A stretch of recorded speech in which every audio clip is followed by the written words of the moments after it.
Alright, first off, this strategy is pretty much based off Johannes' strat, which you can find in the description. Thanks a lot for him to making this strategy. I'm pretty much mostly just making variations out of his run. Now let's begin. Let's get a few things clear first. 1. Ogre Island is a piece of shit of a stage. If you get trouble in here, don't worry, everybody does.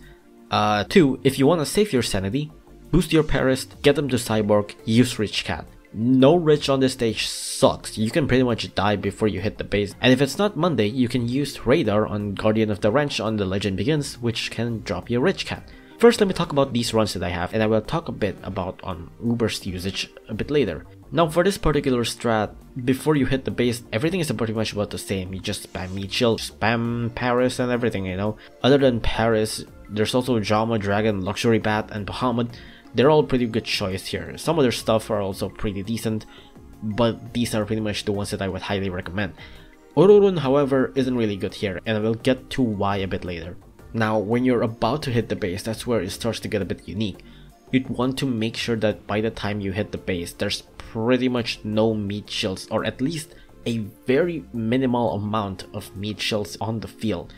So what you want to do is that when you're fighting what probably is the last island groups before you hit the base, stop spawning meat shield and also start spawning Catly. Well, you want to start to stop your meat shielding, especially the slower ones first. The slower ones would be on the field longer, so you'd want to stop spawning the slower ones first. Things like Gato, Amigo, and Little Cat and stuff like that, you want to stop spawning them earlier.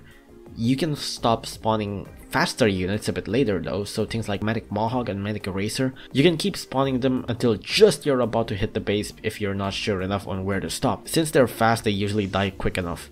But generally just try to remember to try not to leave any meat shields when you're about to hit the base.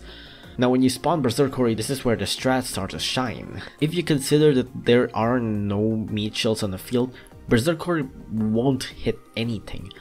Since your units all outranges Berserker, they won't just randomly walk in inside Berserker's attack, because usually that's what causes Berserker to wave, is that when Berserker starts its attack, a random meat shield just walks in and trigger the wave. Whenever Berserker starts its attack, your ranged unit will get knocked back by the island groups, which causes Berserker to pretty much miss all the time. The Manic Islands doesn't actually deal that much damage per hit, so you'd want to avoid using cannon or using Ororun because you're going to sync them up. If you sync the islands up, their damage adds up, which in turn can actually hurt you more because their damage synced up can cause your ranged attackers to die even faster. If you use Bahamut and Bahamut lands a hit on the Manic Island, the Manic Island would be extremely crippled and it'll actually make a pretty big difference. If you see this whole scene and you think this whole unit dying thing just looks really bad, oh, trust me, this is much better than dying from Berserker wave randomly. Now, sooner or later, the islands behind Berserker would die, and since you're fighting Berserker alone, you can't rely on enemies making Berserker miss anymore, and this is where Catly shines.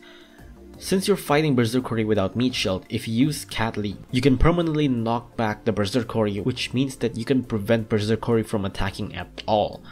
Again, if you have meat shields on the field, then Berserker can just use that to wave, but since you don't have any meat shields on the field and everything is just range, you can make Berserker not attack and not wave at all. Catly, however, is of course RNG, which means that you could get unlucky of this. This is why you pretty much need to spawn as much Catly as possible.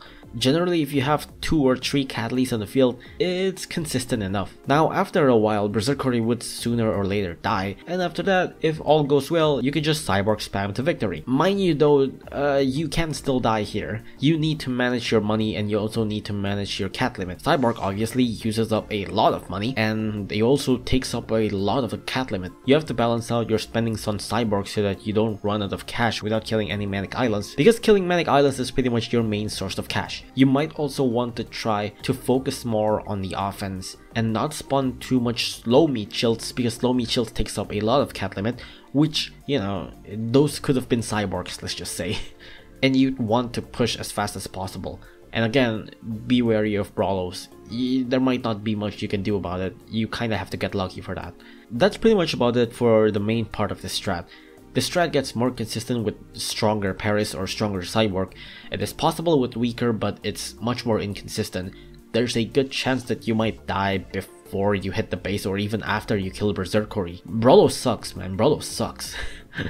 There are multiple ways to deal with Berserkori. I've tried using things like Octo and iCat, and also Octo and Thaumaturge, but they both don't really work as well as Catly in my opinion. For one, they take 2 spots, and 2, Octo's not the most consistent thing here. Catly is by far much more consistent in this case. Now looking back at the original run that Yohane did, he doesn't actually have any anti-Berserkori proc in it. He just brute force it so much to the point where Berserkori dies so fast that Berserkori dies together with the Manic Islands. This is where the Luxury Bat shines, pretty much. Since Luxury Bat and Dragons are single target, they only hit Berserkori without damaging Manic Islands, which in turn can heavily damage Berserkori while still keeping the Manic Islands alive. Keeping the Manic Islands alive also means that Berserkori will continue to miss, which can be pretty good. If you want to follow more to Yohane's strat without using Catly or without using any anti-Berserkori proc in it, then you probably should remember that single target means that it'll only hit Berserkori, and AoE unit means that it'll hit both Berserkori and the islands. And you'd want to balance it out to the point where you can kill Berserkori fast enough before you kill the Manic Islands too fast. That's pretty much about it for Yohane's strat. Now for Uber usage, there's things like Tundia, which can make this strat much more consistent, or even things like Ruri, I think is also pretty good here.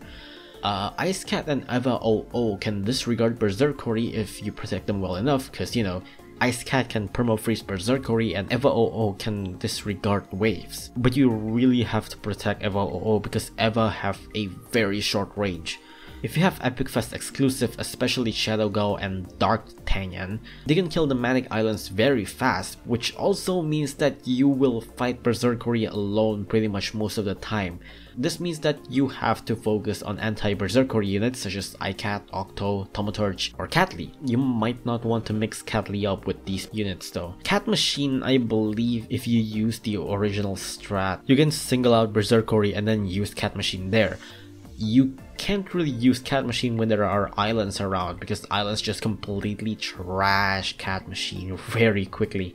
Other anti-reds are generally good, things like Masamune or Kamukura, they're pretty good here. Just use them, they should be pretty nice here. I think that's pretty much about it really. The stage is really hard. The stage has been one of the hardest Manic on release and pretty much is still one of the hardest Manics, if not one of the most annoying stage in the entire game. That's pretty much about it really. I hope this helps because the drop reward is really good, you know?